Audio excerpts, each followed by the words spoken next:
నమస్తే, నేను మాధవరెడ్డి. మీరు చూస్తున్నారు జిందగీ మీడియా. ఈరోజు మనం జూబ్లీ హిల్స్ బీజేపీ అభ్యర్థి ప్రచార కార్యక్రమంలో ఇక్కడ మనకు సరూనార్ కార్పొరేటర్ ఆకుల శ్రీవాణి గారు ఉన్నారు. మేడం నడి తెలుసుకున్నాం, అసలు ప్రచారం ఎట్లుంది, బీజేపీ పంత ఎట్లా ఉండబోతోంది. అందరూ కూడా మేడం చెప్తున్నారు దుబ్బాక బైపోల్ రిపీట్ అవుతుందని కూడా తను రోజు ప్రచారం అయితే చేస్తున్నారు, గ్రౌండ్లో కానీ సోషల్ మీడియాలో కానీ. మరి నిజంగా అట్లాంటి సిచ్యువేషన్ ఉందా, బీజేపీ పరిస్థితి ఏంది తెలుసుకుందాం. అక్క నమస్తే. నమస్తే.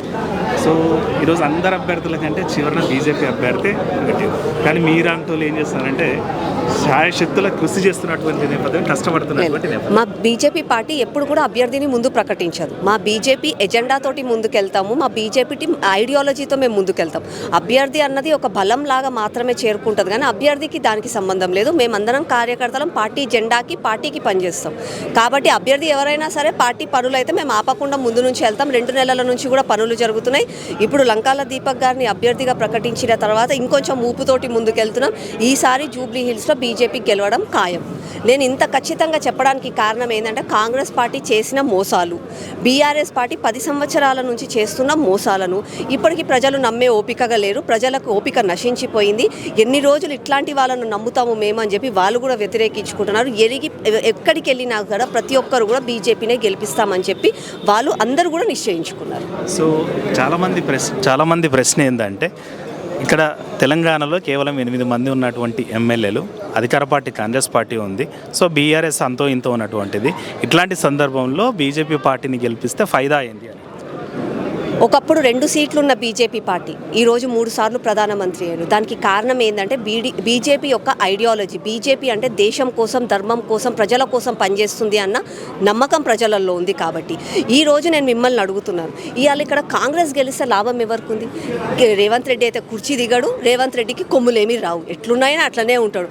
కనీసం ఇక్కడ జూబ్లీ హిల్స్లో ప్రజలు గెలిపించిండ్రు అని చెప్పి తులం బంగారం ఇస్తాడా? బిడ్డలకి స్కూటీ ఇస్తాడా? ఏమి ఇయ్యాడు. ఇచ్చిన హామీలు, అరే నేను అబద్ధాలు చెప్పినా మళ్ళా నన్ను ప్రజలు గెలిపించిరు, మళ్ళీ ఇంకొన్ని అబద్ధాలు చెప్తాడు, కానీ మంచి మాత్రం చేయడు. అదే బీఆర్ఎస్ని గెలిపించినరే అనుకోండి. బీఆర్ఎస్ని గెలిపించిన, ఇంతకుముందు గెలిపించిన నాయకులు ఏ పార్టీలు ఉన్నారో కేటీఆర్కే తెలియదు. పొద్దున్న లేసి నువ్వు నా పార్టీలు ఉన్నావా, కండవా మార్చినవా అని చెప్పి వీళ్ళంతా హైకోర్టులలో కేసులు వేసుకుంటున్నారు. మళ్ళీ అట్లాంటి పార్టీని గెలిపించి లాభం ఏంది? అయితే బీజేపీని ఎందుకు గెలిపించాలి అంటే, బీజేపీని గెలిపిస్తే జూబ్లీ హిల్స్ ప్రజలకు ఒక అగ్ని పరీక్ష లాంటిది. అంటే అబద్ధాలు చెప్పిన నాయకులను మేము ప్రశ్నిస్తాం, అబద్ధాలు చెప్పిన నాయకులకు మేము శిక్షేస్తాం.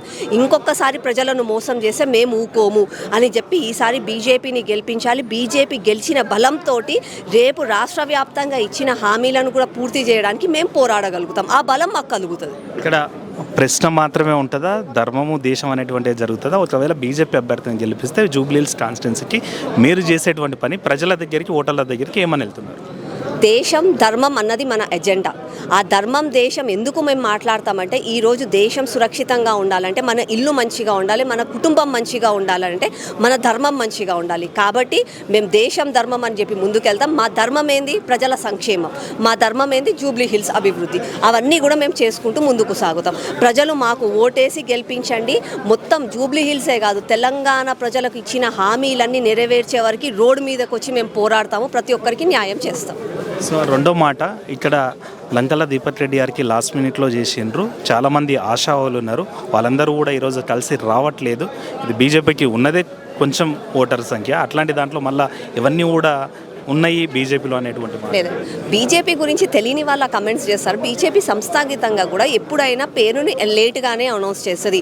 మేము ముఖ్యమంత్రి ఒకవేళ అయినా కూడా ముఖ్యమంత్రి లాస్ట్ మూమెంట్లోనే అనౌన్స్ చేస్తారు, కానీ ఇదేదో డిసైడింగ్ ఫ్యాక్టర్ ఏముండదు. బీజేపీ పార్టీలో ఈ కుర్చీ నాది అని చెప్పి డిసైడింగ్ ఫ్యాక్టర్ ఏముండదు.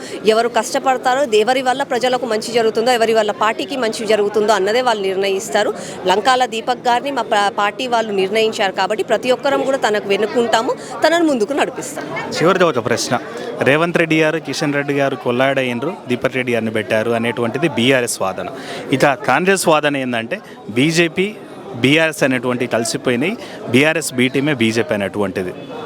మా బీజేపీ కార్యకర్తగా నేను ఒకటే చెప్తున్నా, బీఆర్ఎస్ కాంగ్రెస్ రెండు ఎంఐఎం ఒక బీ టీంలే, ఇద్దరు కూడా ఎంఐఎం తొత్తులే, ఎంఐఎం చెంచాలే. వాళ్ళు ఇవ్వాలి ఏం పని చేసినా కూడా దారుసలాంలో ఓవైసీ ఫోన్ చేసి పొద్దున ఇది మాట్లాడు ఇది చెయ్యి అంటేనే వాళ్ళు మాట్లాడుతున్నారు, కానీ వాళ్ళకంటూ ఏమీ నిశ్చర్ల లేదు. వాళ్ళు కేవలం ఒక ఫేక్ ప్రొపగండా మీద ముందుకెళ్తున్నారు. మీరే ఒకసారి ఆలోచించండి, కాంగ్రెస్ అభ్యర్థి ఎవరు? ఎంఐఎం అభ్యర్థియే. మళ్ళీ ఇప్పుడు బీఆర్ఎస్ పార్టీ చేర్చుకున్న సల్మాన్ ఖాన్ ఎవరు? ఎంఐఎం శిష్యుడే. మళ్ళీ వీళ్ళొచ్చి మాకు కొత్తగా మాట్లాడడం అవసరం లేదు. మా బీజేపీ నిజంగా కూడా చాలా స్ట్రాంగ్గా ఉంది. మాకు ఎవరితో మాట్లాడాల్సిన అవసరం లేదు, ఎవరితో పొత్తు పెట్టుకోవాల్సిన అవసరం లేదు. మేము ఎప్పుడైనా ఒకటే ఎజెండా మీదకి వెళ్తాం, ప్రజల సంక్షేమం. చివరిగా ఒక మాట చెప్పండి, బీజేపీ అభ్యర్థి గెలుపు కోసము లేదంటే విజయం కోసం బీజేపీ తీసుకుంటున్నటువంటిది అమలు చేస్తున్నటువంటి ప్రణాళిక. మేము అమలు చేస్తున్న ప్రణాళిక ఒకటే, అభివృద్ధి. ప్రజలు ఏ అభివృద్ధి కోసం అయితే ఓట్లు వేసినరో, ప్రజలు ఏ క్షేమం కోసం ఉండాలి అని చెప్పి ఓట్లు వేసినరో అది ప్రతి ఒక్కరి దగ్గరికి వెళ్తున్నాం. కాంగ్రెస్కి ఓటు ఎందుకు వేయొద్దు అని అంటే, పెద్దమ్మ గుడిలో నుంచి అమ్మవారిని వెళ్ళిపోయిన వాళ్ళు మన మహిళలకు రక్షణ కల్పిస్తారా అని చెప్పి అక్కడికి వెళ్ళి చెప్పగలుగుతాం. అలాగే బీఆర్ఎస్ ప్రభుత్వం వాళ్ళు గత 15 సంవత్సరాల నుంచి ఆలే ఇక్కడ ఉన్నారు అధికారంలో.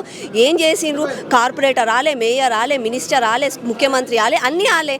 ఆ రోజు చేయని వాళ్ళు ఇవాళ అధికారం ఊడిపోయినాక ఇప్పుడు ఛాలెంజ్ చేస్తారు. కాబట్టి నమ్మేది ఒకటే, బీజేపీ పని చేస్తేనే చెప్తుంది, చేసే పనే చెప్తుంది. కాబట్టి అట్లాంటి వాళ్ళను నమ్మండి, ఈసారి బీజేపీని గెలిపించండి అని చెప్పి మేము ప్రతి ఒక్కరికి వెళ్ళి చెప్పగలుగుతున్నాం. వాళ్ళు కూడా చాలా మంచిగా స్పందిస్తున్నారు.